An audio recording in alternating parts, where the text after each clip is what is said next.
All right, good everyone. So I'm so glad you were able to choose this great workshop with Jackie. You guys already know me, Camila Brango, Director of Community at the Center for Communication, and this is your guide to thriving in a new role, presenting by Jacqueline P. Ross of JMP Branding LLC, which is a Master Certified Personal Brand Strategist focused on inspiring and preparing underdeserved women to confidently seek fulfilling careers. As a strategies, Jackie, and social branding analyst, keynote speaker, and Fashion Institute instructor, she provides clients and audiences alike with a competitive edge through training and consulting in communications and the importance of what she calls your digital dress code. Let's please give Jackie a big round of applause.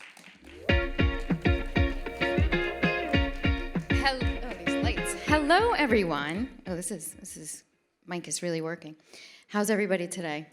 Are you warming up? Because I am freezing in here. It's great to be here. This is probably my 10th, I think, 8 or 10 conferences that I speak at for Center for Communication, and they do an amazing job providing you with a platform to access opportunities and networking. So I'm glad to be here. Quick show of hands, how many of you are currently interviewing or will be in the next 5 to 6 months? Okay. How many are currently working? Okay. So the strategies I'm going to teach you today are going to give you a competitive advantage wherever you are on the career journey spectrum, because you're going to learn how to add value from day one. Now, why is value so important? There was a study done early this year by the Bureau of Labor Statistics, and it said that early career professionals who demonstrate consistent value can increase their earning potential 10 to 20% in the first 2 years. So setting yourself up for success like that is going to be key in achieving a fulfilling career, okay? So what we're going to talk about today are those strategies that will help set you apart. You'll be able to learn how to demonstrate your value and build a strong foundation for career success. I'm also going to give you some tips to help bolster your confidence that you can ask for that raise, position yourself for a promotion, and understand the importance of career planning, okay? So imagine this. It's your first day in the job, in your new role, and you're unsure, you want to add value, immediate impact, right?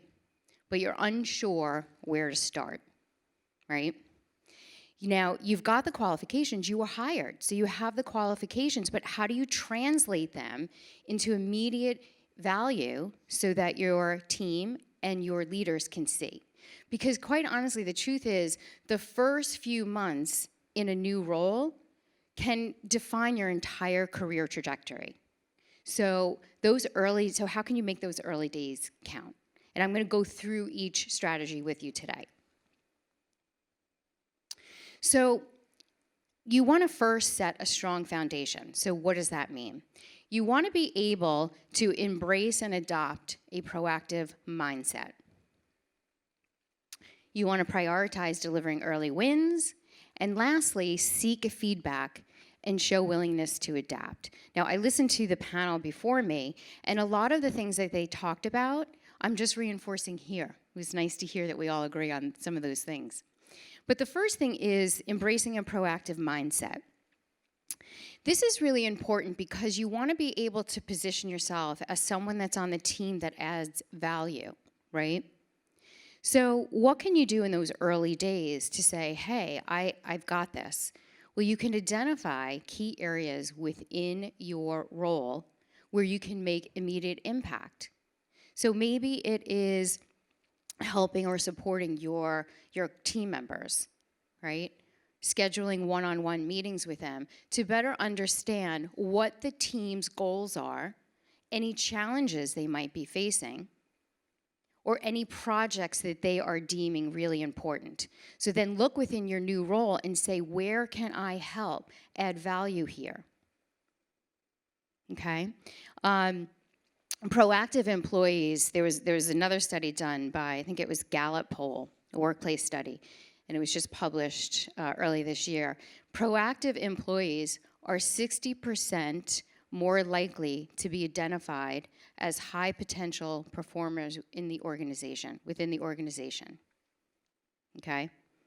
And the reason why that is important is because once you're identified as a high performing employee or performer, you gain access to their career resources earlier on than later. Some of those career resources could be leadership training or development, right? Where sometimes the middle management gets access to that, not an early career professional. But once you're deemed as a high performer, a high potential employee, you gain access to those opportunities. Now, prioritize delivering early wins. Just know that these early wins are not grand achievements. They could be simple tasks that you're taking ownership for and that you're demonstrating the value you bring to the team. So they could just be smaller tasks. They're not going to be big wins. They might be big wins. That would be great, right? But don't focus on delivering a big win, just the smaller wins where you're demonstrating the value that you're bringing. And then the last one is seek feedback and willingness to adapt. So don't wait for feedback from your team members or your manager or your HR partner at during your annual review.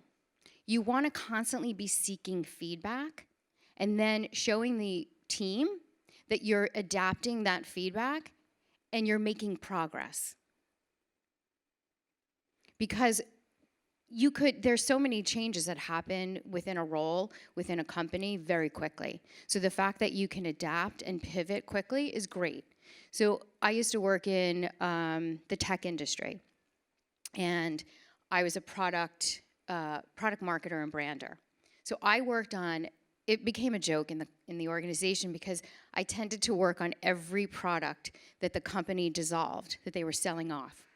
However, and I could have been out of a job 10 times over. But because I had a willingness to adapt and learn, I was put on different divisions, different products, and I kept my job. So because they saw the fact that I was willing to adapt, I didn't say, oh, I can't do this. I was in a proactive solutions mindset.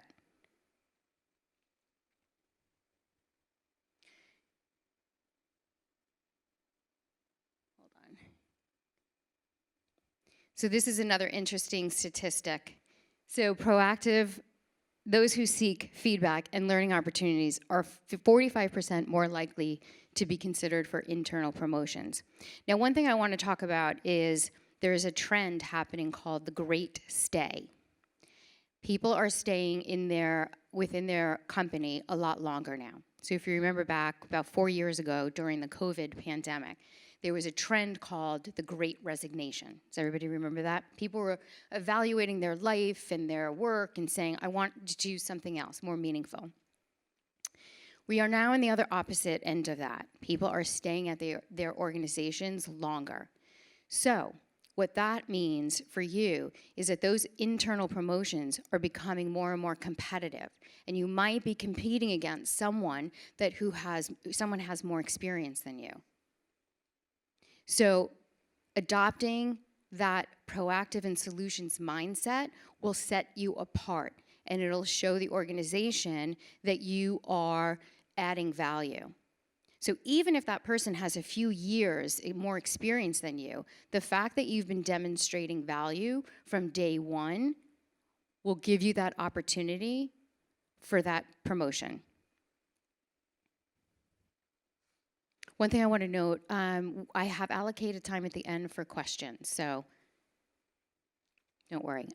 Okay, so when you're starting your new job, the inner critic sometimes, that voice will become louder. You might feel a bit self-conscious about maybe your lack of experience or knowledge of the organization or your role.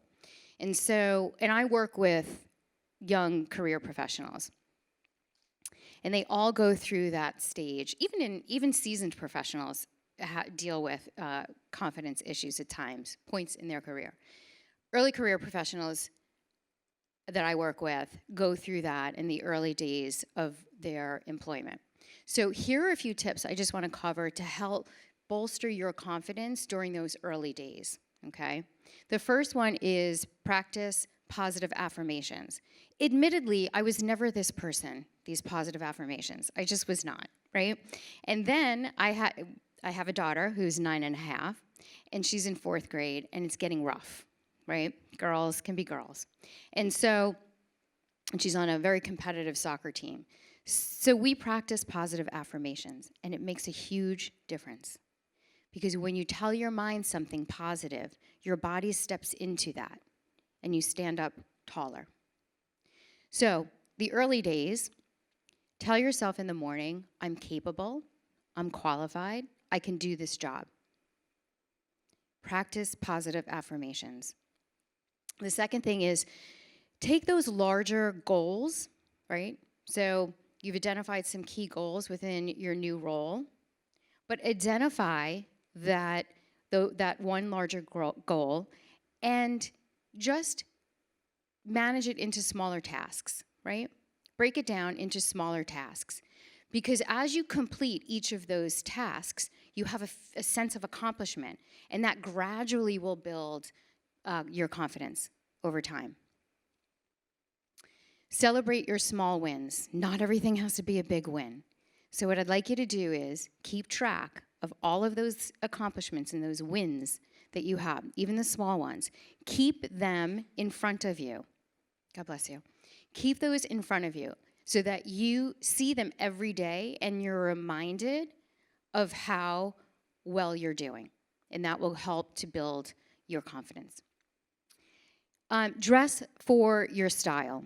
So wear clothes that make you feel confident and comfortable. And if you don't know what that is, play around in your closet and figure it out. Come up with winning combinations. Take note of how it makes you feel, right? I know when I speak, I have to be super comfortable. If I'm in something rigid, I'm just not feeling as confident. Last night, we went to my daughter's school's Christmas gala, and it was a long week. I didn't plan accordingly, and I put something on last night that I just didn't feel comfortable in at all. And I just couldn't wait to get home and take it off, right? So dressing well positively impacts your self-image, and you hold yourself differently throughout the day. So when I say speak up, even if you feel, just make a habit of sharing your ideas and your opinions, even if you feel nervous about it, okay? Because the more you practice speaking up, the more you feel at ease about expressing yourself at work and sharing those opinions. Also, reflect on your strengths. Keep a list of what your strengths are. Think about those wins that you had. Write down what strengths you leveraged for that win and keep it visible so that you're reminded of those strengths, right? Because that'll help to boost your confidence. And then the last thing is take action. Don't wait for the perfect time. Those small little actions that you take keeps the momentum going and it builds up your confidence. Okay? So these you could use throughout your career, but in the early days, sometimes that inner critic is loud. So leverage these confidence boosting tips. Okay. So now that we have a strong foundation, how are you going? You want to make that strong impression. How can you communicate your value and your brand? One is to take charge of your visibility. How can you become visible to those that need to know you in the organization? So that could mean in the early days, setting up one-on-one meetings with those on your team, maybe even outside your team, to understand what the goals are, right? And then show them how you're achieving those goals. How are you helping to achieve, you're demonstrating them the progress that you're making, right? So they're viewing you as somebody that's a valuable team member. You're adding that value. So you really want to make sure that you are, and we're going to be talking about network shortly, but it's really about gaining visibility within the organization, internally and externally. The next thing is, again, being clear about your strengths. So understanding what your unique differentiating strengths are. And think about it. Is it that you are extremely creative? Are you great at solving problems?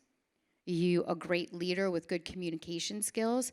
What sets you apart from someone that has your same job title? So what you can do in the early days is take stock of what are those differentiating professional strengths that you have that could add value to the team. So maybe, so you write your statement down, and maybe it could be something like, maybe you're a production assistant. So you could say, I am great at coordinating schedules. I have a unique skill of coordinating schedules, managing on-site logistics, and problem solving on the fly, which I think will ensure productions run smoothly and meets deadlines quickly. So write down what you think your unique strengths are and just craft a statement. You don't have to memorize it and repeat it verbatim, but it's for you to be aware of what those strengths are and how it can add value to the team. And be sure to communicate it during meetings, right? Because you don't want to be known for your job title. You want to be known for what value you bring and what makes you you, right? And also, being aligned with the team's goals is really important, because what you want to demonstrate is that you understand what the goals are and you are making progress to achieve them. It also benefits the overall company success, right? So being clear on what those strengths are and how they fit into the overall company success is really important, and a good way for you to communicate that.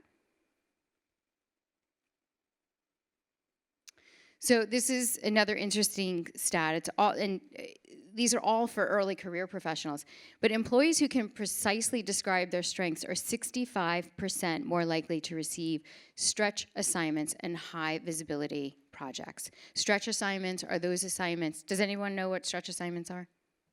Okay. Stretch assignments are those assignments that your manager or company sees that it's outside of your realm of responsibilities or perhaps skill set, but they trust that you can do it, that you can figure it out. So if you are tapped for these assignments, that's a really good thing. They see that you're adding value from day one. Okay, so let's talk about branding. So this is my thing. I love it. I do it for a living. And I could spend an entire day talking to you about branding, but we don't have that kind of time, so I'm going to make it short and sweet. So when we think about branding in a corporate sense, a corporate brand, the simplest definition of a brand is it is a unique promise of value. When you think about your personal brand, it is your unique promise of value. It's unique because it sets you apart from others that share what you do, or your title, or who you are. And it's a promise because you deliver it in everything that you do. It's just part of who you are.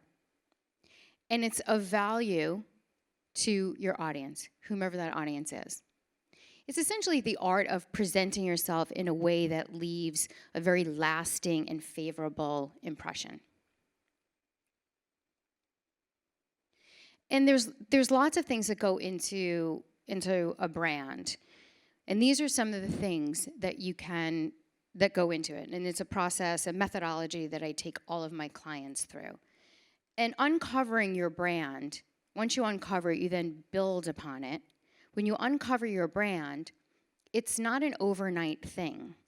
You have to factor in your vision, your purpose, your values, strengths, passions, and goals, right? It's really doing a lot of introspective work. And once you uncover your brand, right? Everyone has a brand, by the way, right? And it's our job to define our brand so others aren't doing it for us, right? We don't want someone to define who we are. We want to say who we are. So you really have to understand what that brand is. Who do you want to be, and how do you want to show up in the world? And while it's important to understand who you are at your core, you then have to map it back to how others perceive you. So when I take my clients through this methodology, we do an internal assessment, and then we do an external assessment. And oftentimes, when we map it back to my client's internal perception, there's a disconnect. So how she or he sees themselves, others might not see them that way. So when you have a strong brand,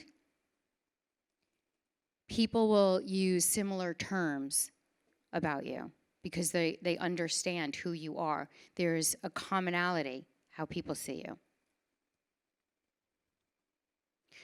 So let's talk about part of your personal brand. There are two very important elements: your wardrobe, or dressing for success, and your network. And your network is probably one of the most important parts of your brand, because this is where you will see the most opportunities presented, right? Having a strong network will be really important in your career journey.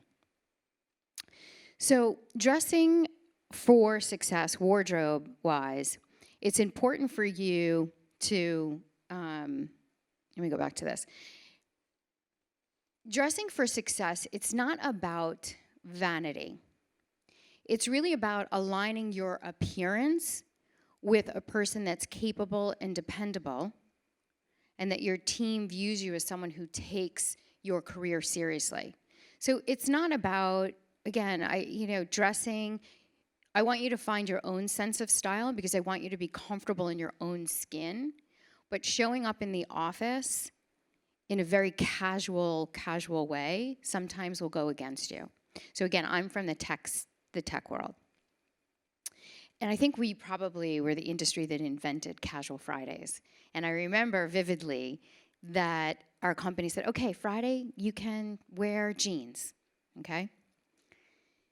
About a month into this casual Friday thing, people were coming in what looked like pajama bottoms. And hair was still wet, and they were wearing flip-flops and all this stuff. Now, granted, the tech industry is fairly casual to begin with, but people were taking it to a whole other level, right? And so they had to do a correction and be very explicit about how people dressed. Now, being a woman in tech, I would wear jeans on Friday, but I would wear dark jeans, dark wash, and a blazer, because I never know who's going to call me into a meeting, or maybe they would want me to present something. And I know I wouldn't feel comfortable in pajama bottoms or sweatpants, right? So if you're in school right now, your wardrobe is more casual, right? So going into a new role, it's going to feel a little strange getting dressed up every day, right? But putting that effort in signals to your team and the organization that you care and that you take it seriously. And also that they can put you in front of clients, because there might be an opportunity for a client meeting that you can go on. But based on your wardrobe, they might not want to send you, right? So dressing for success isn't vanity. It's really just about aligning your appearance with demonstrating that you're a dependable and reliable person. And when we talk about how you show up in the office, you might be working in a hybrid model, right? A few days home, working from home, and then a few days in the office. And so how you show up in the office should translate the same on video. So if you have team meetings and they're on Zoom or whatever they're using, show up and dress professionally. Take note of what is in your frame in the background. So my husband works at a very large tech company, and during the pandemic, he was working from home in one of our rooms, and there was a fan on, and it kept, it was hot, so he had it on. And he had a meeting with his manager, and his manager, after 5 minutes, said, "You got to shut that fan off. I cannot focus on anything but that fan." So just take note of what is in your surroundings, what's in your background, and make sure nothing is distracting.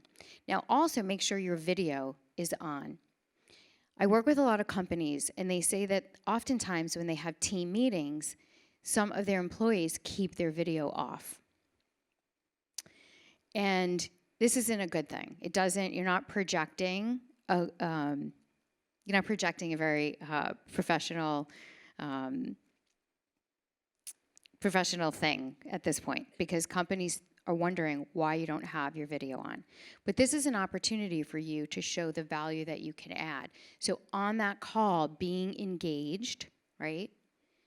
Looking as if you are waiting for, new information to come around, having a dialogue on those videos is really important. So whatever you're doing in the workplace and how you're showing up in the workplace should translate the same on Zoom or video. And also, if you find that you are going externally to conferences or meetings outside of your company, also dress accordingly, right? Just make sure you're always representing that organization and adding value. And when we talk about communication, we talk specifically about wardrobe, understand that your wardrobe is a nonverbal cue to who you are, right?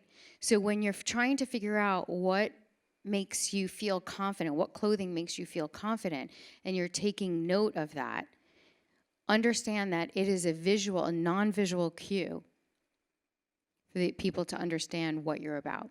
So 93% of our communication is nonverbal. So it's wardrobe, it's eye movement, it's hand gestures, facial expressions.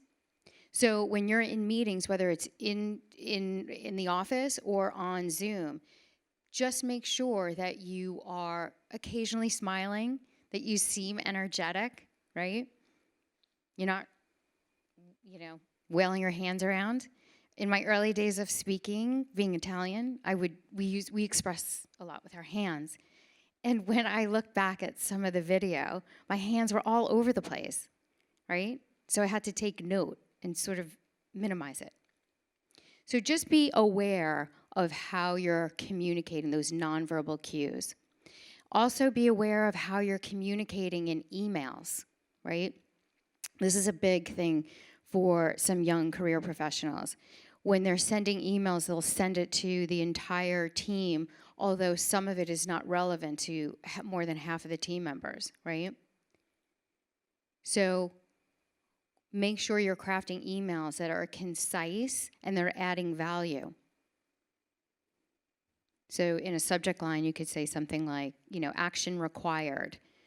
And then in your email, say, I need, so-and-so to look at the attached document, page 5 through 8.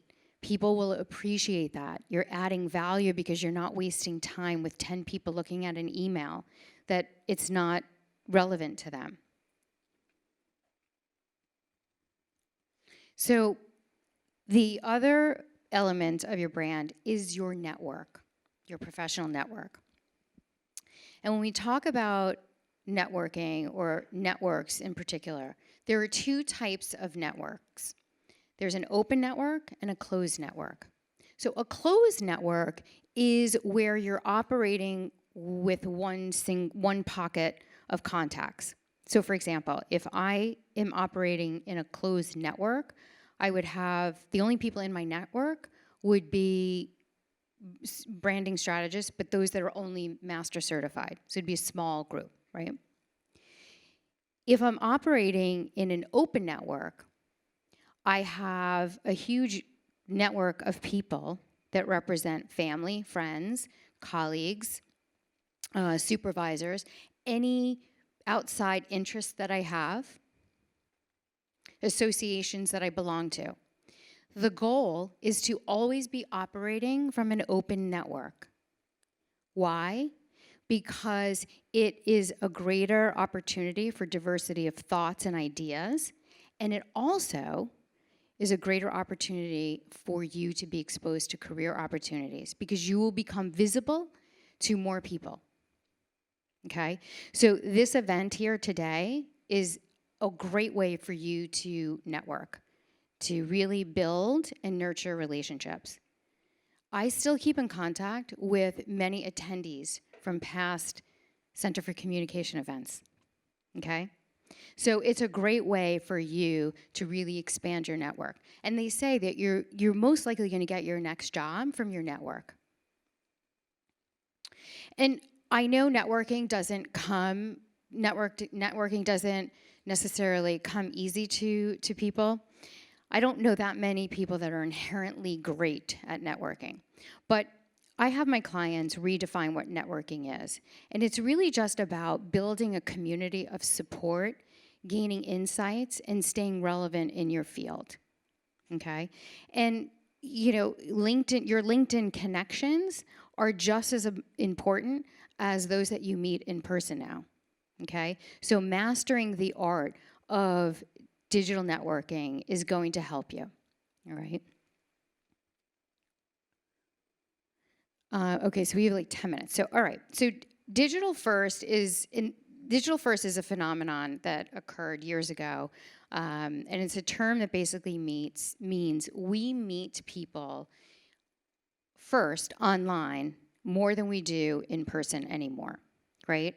So it's important for you to understand how you want to show up, because let's just say you're in your new role, and the organization has satellite companies or they have international subsidiaries.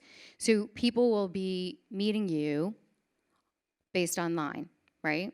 If you have a Zoom call, or maybe if they have a meeting, you have a meeting with them, they're gonna Google you to see what you're about. So first impressions are really important. And to underscore the importance of first impressions and your digital footprint, there are two concepts. One is the primacy effect, and the primacy effect is when you tend to remember the first piece of data you encounter more than anything later on. And the second is anchoring. So once you encounter that piece of data, you store it into your long-term memory. So let's just say somebody researches you online, and they have a negative impression. It's not a favorable first impression, right? Just based on your footprint. That gets stored in their long-term memory. So even though you're fabulous and you meet them later in person, it's harder to make them change their mind about you. So that's why your digital footprint is so important. So how many of you Google yourself? You put your name, okay. And those that do you log out of all of your Google accounts, your Gmail accounts? Okay. To see the purest results, to see how someone sees you and what they view, you need to be logged out of all of your accounts. And that's where you'll see the purest results. And what I want you to do is, I want you to take into account the first 5 pages. What comes up? Do a digital audit on yourself. Now, I know most people are not going to go past page 1, but I want you to understand your baseline. So take into account pictures that come up, videos that come up about you, any comments that you've made, anything that is related to you, keep track of. Because that's how you show up. to a new visitor. So don't forget to log out of your accounts. Okay, so career growth strategies. You always want to be working on yourself. The first strategy under this is to commit to lifelong learning. And when I say that, I just mean that you want to always stay on top of what's going on in your industry, right? So I know the previous panelists talked about, AI and things like that. Things change really quickly.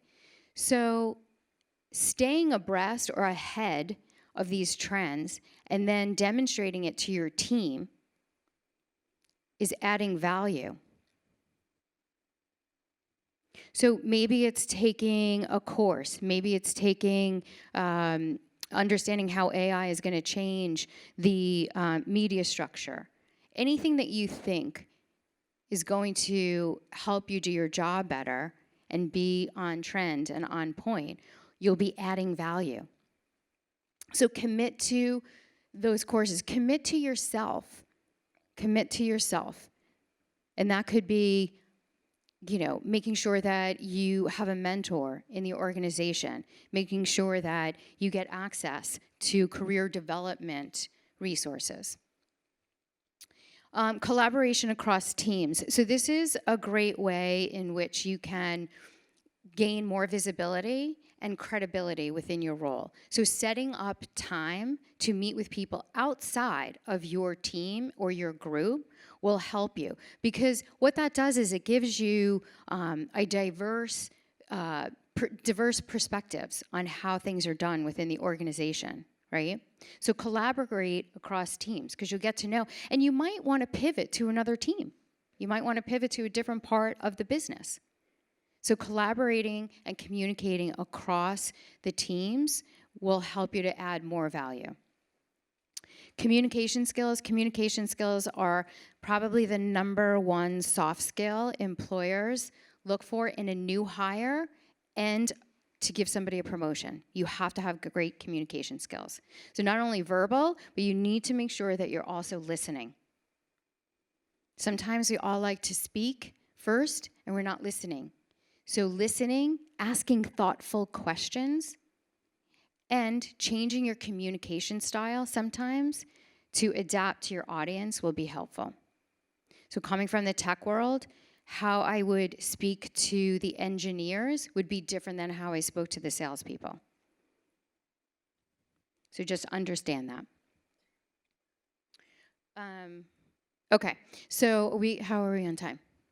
Okay, so if you are interested in finding out a little bit about your brand, you can download this What is My Brand PDF. It's a fillable PDF. It's going to ask you some of those questions with vision and values, where you see yourself in a few years, okay?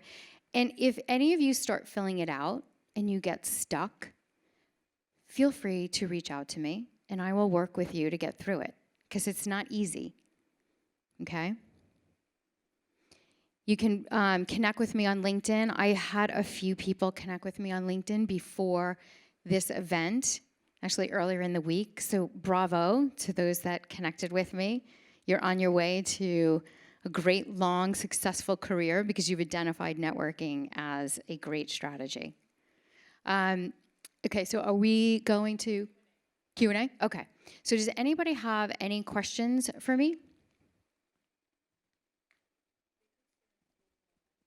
Okay, you can go right to this mic here. Okay.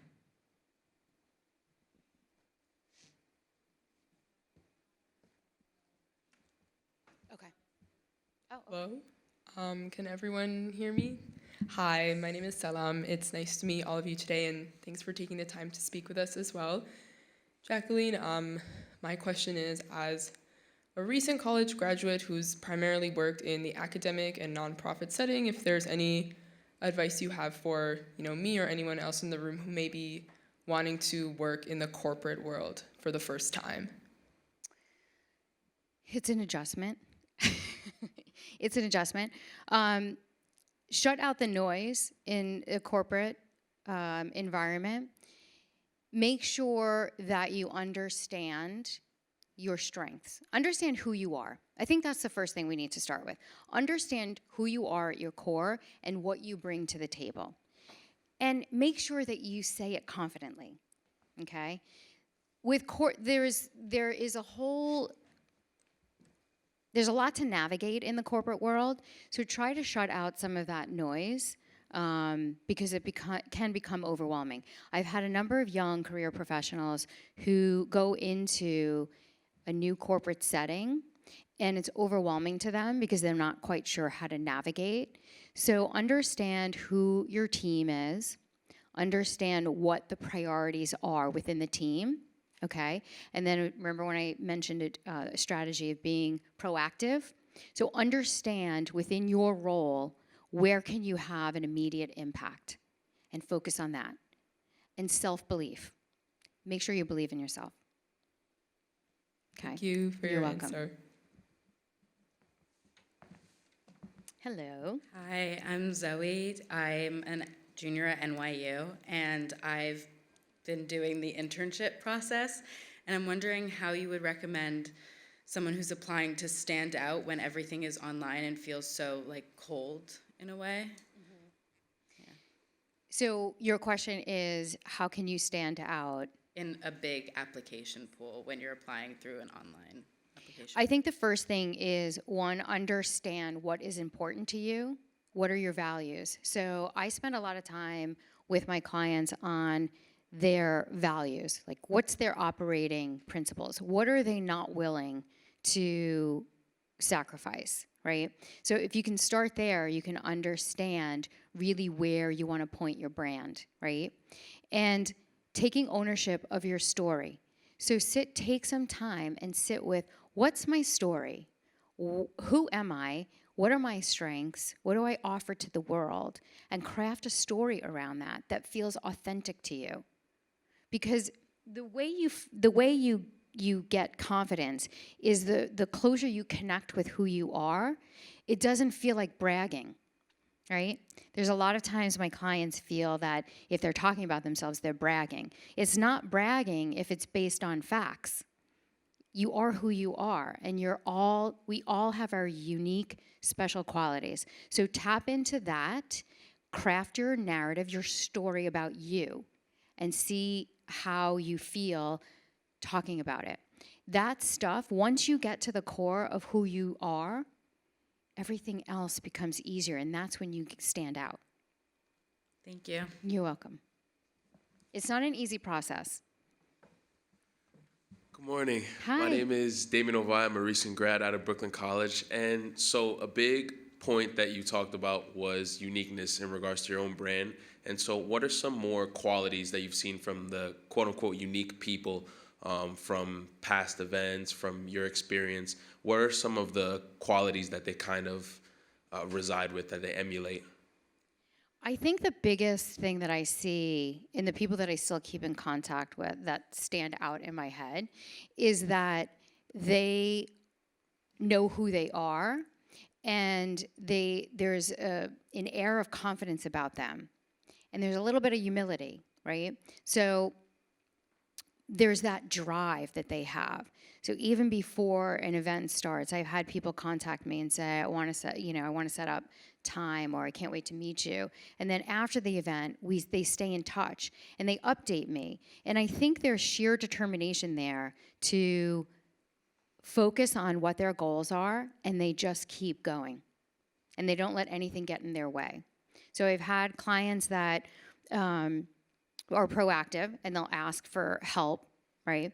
And they don't let no hinder their ability to move forward.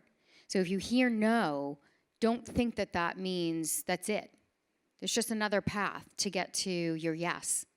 So I think that sheer determination and confidence, which probably is self-belief, right? That you believe in yourself. Because I could tell them that they're fabulous, but if they don't believe it, they're not going to achieve much, right? If they don't believe it. So I think it just comes from that self-belief. Thank you. Hope that helps. Hi. Hello, good morning. Good morning. Thank you. My name is LaJean, and I see a common theme spoken about is owning your narrative. And for me personally, I have spent a lot of time in the customer service industry, and I have like, yes, thank you for your empathy.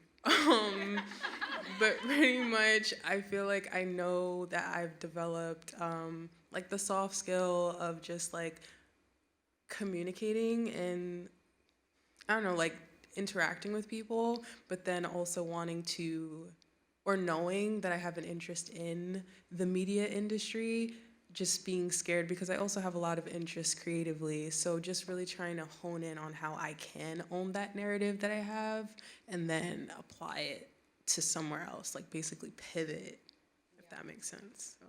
So your question to me is how can you leverage the customer service part of you into and taking that empathy and working with people into media? Yes. But that's part of who you are. So I always find that there are core skills and traits that someone has. It doesn't matter where you go, doesn't matter what industry you're in, it's who you are. So just show up being you. I don't know if that's helpful, but you can transition to anything, anywhere, if you're confident in yourself, you have that belief, and then hone in and talk about, not even hone in, you've honed in on already, talk about those skills so that others that don't know you see that about you, right? So maybe go back to certain situations in your customer service world where there was an interaction with someone that really stood out in your mind that could demonstrate and support how you position yourself. So I think when you come up with that narrative, your story, you have to go back to examples and say, okay, well, in this situation, I did this. And you start writing those examples down. So you start to see a common trait. And you then can talk about those examples. And maybe take those examples and make it more relevant to the industry that you're going to be interviewing in. But when you're interviewing, just so you understand, and I think the women on the panel talked about it, when you're interviewing, they want to know who you are. So you don't need to specifically be talking about industry experience or media experience, because many of those skills can be taught on the job, right? Or they can be nurtured. You might have the baseline and then they can nurture it and you can build on it. They really want to understand who you are at your core. Yeah. That's the important part. Thank you. You're welcome. 2 minutes? Okay. 4. Okay. Hi, Jackie. Thank you for coming to speak to us today, and that was a wonderful presentation. Thank you. My name is Helen. I'm a senior at Queens College studying in advertising and production. And something that you talked about was like celebrating or like the daily habits for self-confidence. And I find that as a senior in the job search process, it's really difficult sometimes to continue that momentum because sometimes we like feel really overwhelmed and just hopeless, like whenever coming to looking for a job, and it's very devaluing sometimes. And so a tip that you shared was to celebrate daily wins. So could you talk a little more about that, like how to implement that, like on a daily basis? You just look at your day. Are you currently working? At my school, yeah. At your school. So at the end of the day, write down some of those wins that you might have had. Maybe it was something as simple as what do you do at your school? Social media assistant. Okay, so maybe you increased viewership, or maybe you increased views or something. Write those down. Create a percentage. I increased real views by X or Y. Look back on your day, because we often do we often think that we're not doing anything good during the whole day, right? Because our day becomes very habitual. Oh, I did that yesterday. What's the big deal? But start to write down the things that even those small wins, so that you get in the habit of recognizing when you make that small win, because those small wins start to add up. If you keep track of it after a week and you say, "Oh my gosh, look at all this that I accomplished," it'll give you a sense of accomplishment and help to build and boost your confidence. So write them down. You think they're small, right? Yeah. But to somebody else, they might be big. Don't minimize what you bring to the table each day, because I'm sure you're accomplishing a lot more during the day, but it's a habit to you. So you're not even thinking that you're adding any value, but you are. Just write it down. Okay, got it. Okay? Thank you so much. You're welcome. Hi. Hi. Thank you so much for your presentation. you're It was so welcome. helpful. Oh, good. I had a question about the growth strategies that you talked about briefly, especially for communication. I was wondering, like, if you had any advice for getting better at communicating or like vouching for yourself, especially in a networking like event like this. Yeah. one.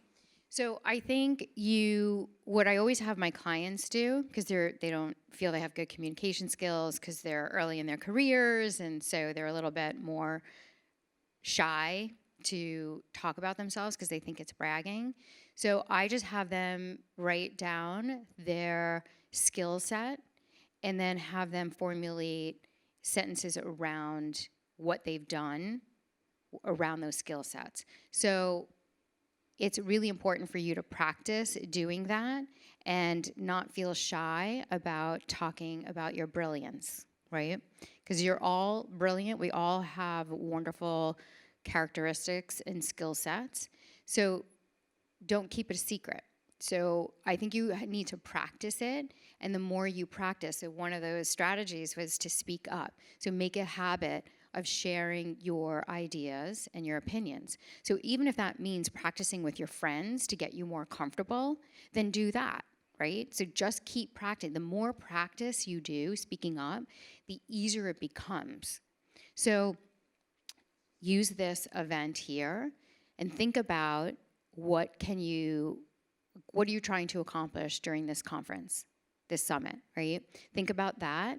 And then who do you want to meet with? Think about who you want to meet with. What do you want to get out of them? What do you want to provide them? And go and talk to them. But write down what you think you want to say before you do it. A lot of it goes into the pre-planning. So if I'm going to a summit, if I were you and I'm going to a summit, I would think about ways in which I can position myself for an opportunity to speak to someone. What am I adding? What value am I adding? What can I bring to the table? It's not just about what somebody can give you, it's about what you can bring to them too. So preparing will be helpful. You have to practice. Thank you. You're welcome. Hi, how are you? One more? Okay. Hi, how are you? I really appreciated the lecture that you gave today. My name is Andy. I'm a Hi, recent Andy. graduate from Brooklyn College, and so my main question is, how can I leverage social media to showcase my skills, coming across, and not without coming across as overly self-promotional?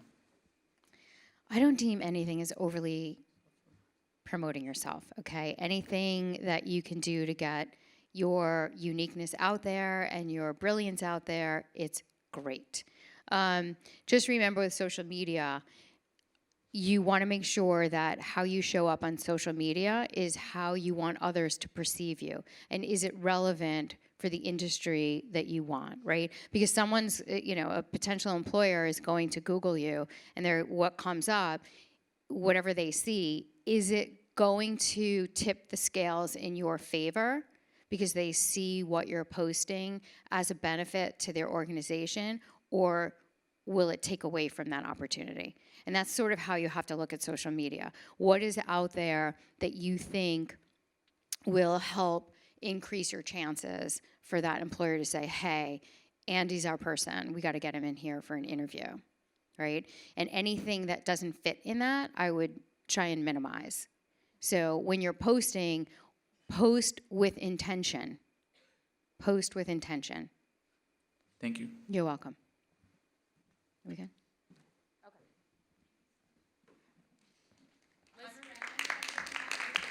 It's okay. Yes, please give Jackie another big, big round of applause. Thank her for her amazing time and opportunity. Thank you so much. Jackie. Really appreciate it.